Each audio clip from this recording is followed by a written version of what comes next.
Paul Enigson, also known as Pablo, and over the last 12 years I've built over 600 craps practice tables, portable practice tables, and portable throwing stations. They're now available at wholesale prices. My website is pabloscrapsunits.com, and it's listed at the bottom of this video. Stop by and check them out, and enjoy the following video. On this section of the video, we're going to talk about the different grips.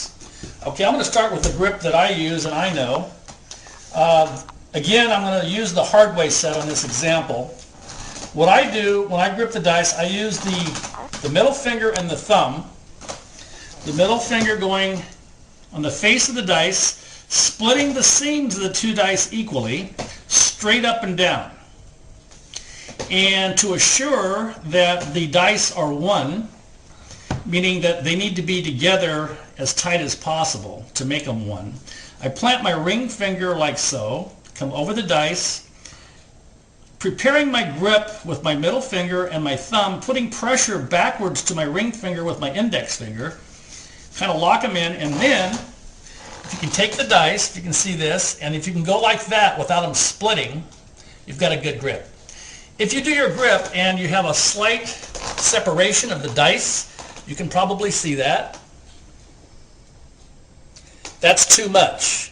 The reason is because when they leave your fingers, they will separate and grow apart, and that's not what you want. Because when you throw the dice, you want reverse spin of the dice spinning together as one, and the reverse motion of the dice keeps a mirror image of both dice.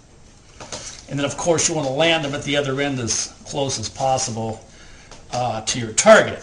So if I'm shooting from stick left, I grab the dice, I take my other fingers and I put them on the diagonal, just lie them there with no pressure. I come down and see the word line. Every table has pass line.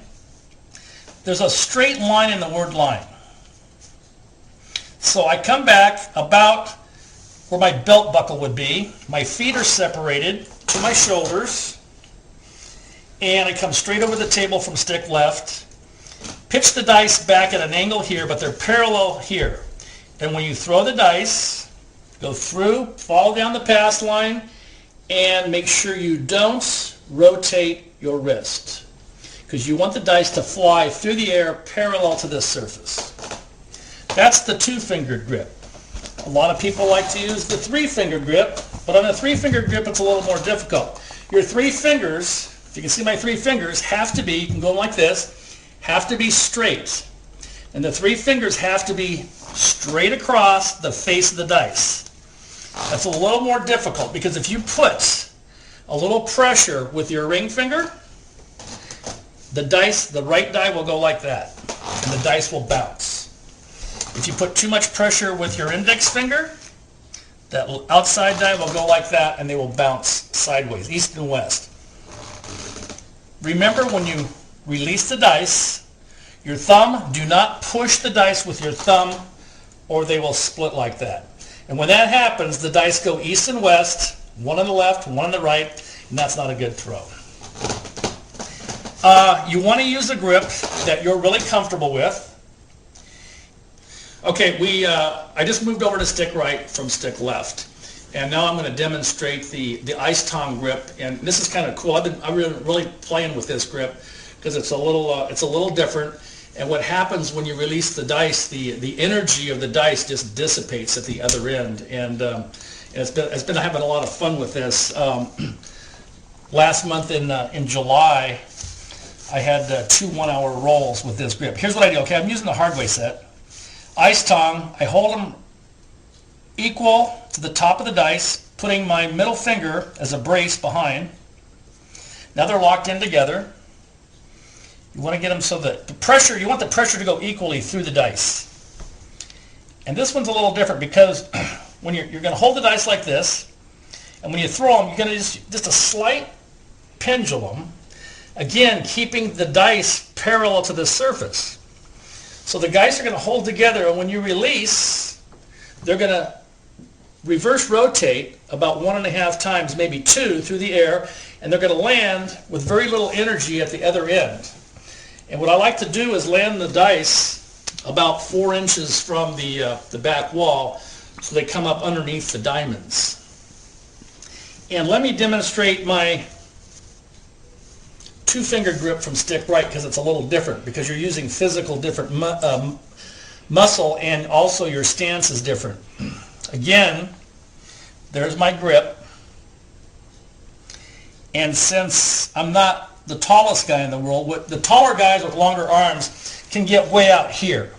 That's a little uncomfortable for the guys that are a little vertically challenged, like me and my webmaster Pablo. I do my grip.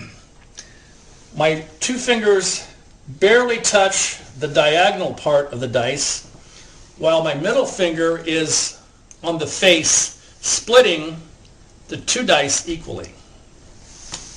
So my delivery will look like this. The dice, as you can see, if Pablo will stand behind, the dice are parallel.